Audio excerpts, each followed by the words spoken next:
మీ కార్యక్రమం ఉండకూడదని వెంటనే ఇంత నైత్యానికి పాల్పడ్డటువంటి బిఆర్ నాయుడును తొలగించకపోతే ఖచ్చితంగా మరిన్ని వాస్తవాలు బయటికి వస్తాయి. వచ్చిన తరువాత అవన్నీ బయటికి తీస్తే మరింత హిందువుల మనోభావాలు దెబ్బతింటాయనే ఆ సోషల్ మీడియా వాళ్ళు ఘోషిస్తున్నారట. ఎందుకు ఆ పని తెచ్చుకుంటారు? వెంటనే రాజీనామా చేసి వెళ్ళిపోండి అని ఈ కీచక బిఆర్ కామనాయుడు గారికి సూచిస్తున్నా. మీ మీద అనేక మంది మహిళలతో మీరు ఇలాగే వ్యవహరిస్తున్నారని మీ మీద చాలా కంప్లైంట్లు ఉన్నాయి. మీరు ఒట్టి బిఆర్ నాయుడు అయితే, TV5 అధినేత అయితే హిందువులకు ఏ రకమైనటువంటి ఇబ్బంది లేదు, మీరు ఎక్కడ ఎలా ఉన్నా కూడా. కానీ వ్యక్తుల ప్రైవేటు జీవితాలు వారి వారి సొంతం. పబ్లిక్లోకి వచ్చిన తర్వాత మీ వాస్తవ రంగు మీద ఏమైనా మాట్లాడతాం అని 85 సంవత్సరాల క్రితం మహాకవి శ్రీశ్రీ గారు అన్నటువంటి విషయాన్ని గుర్తు చేస్తూ, మీరు నిన్న బోర్డు మీటింగ్లో తిరుమల పవిత్రతను, భక్తుల మనోభావాలను కించపరిచేటువంటి వ్యక్తుల మీద కఠిన చర్యలు తీసుకుంటామని నిన్న బోర్డు తీర్మానం అండి. చంద్రబాబు నాయుడు గారిని ఈ సందర్భంగా నేను విజ్ఞప్తి చేస్తున్నా.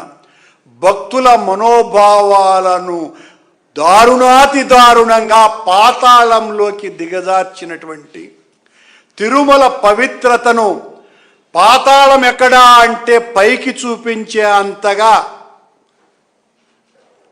కిందికి వెళ్ళిపోయిన పవిత్ర ఆశయాల భంగం కలిగించినటువంటి బిఆర్ నాయుడును మీరు ఏం చేస్తారు చంద్రబాబు నాయుడు గారు?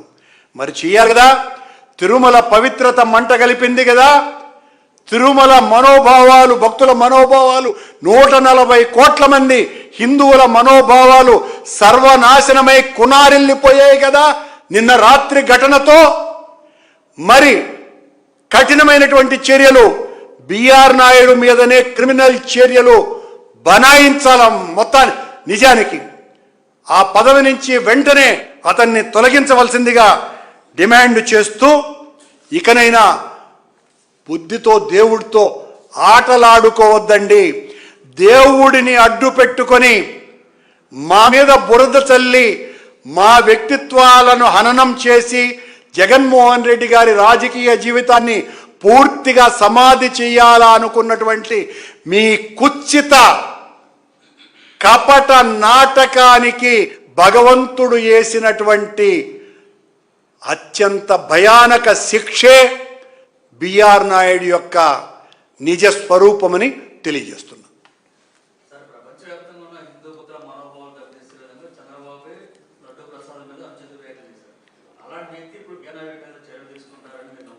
నాకైతే ఏ నమ్మకం లేదు. కానీ ఒక హిందువుగా నేను డిమాండ్ చేయవలసినటువంటి అవసరం ఉన్నది కనుక, చంద్రబాబు గారికి భక్తి అన్నది ఒక నాటకమే తప్ప, ఒక నటన తప్ప, ఆయన ఏనాడు కూడా భక్తిపూర్వకంగా వెంకటేశ్వర స్వామిని కొలిచాడు అంటే నమ్మకాలు ఉన్నటువంటి వాళ్ళు ఎవరు లేదు.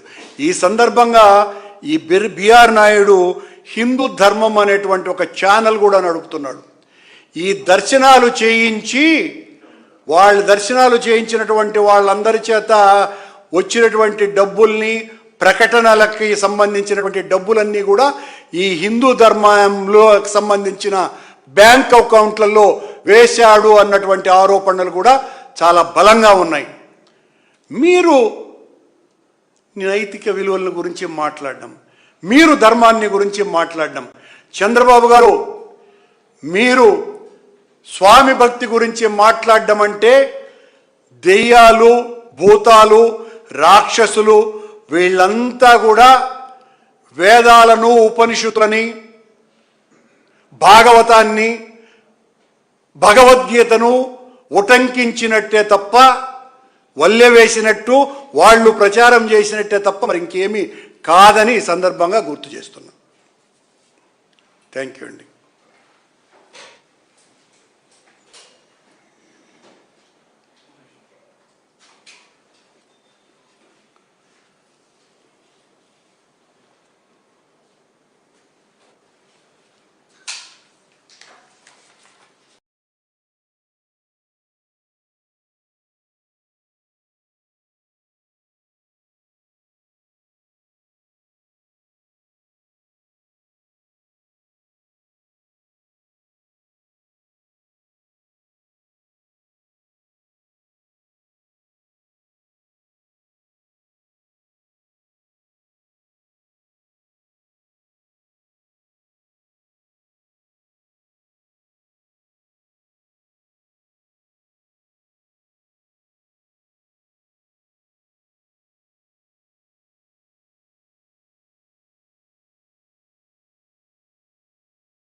ఎరగనటువంటి రీతిలో దాదాపు 94 సంవత్సరాల పాలక మండళ్ల చరిత్రలో అంతకు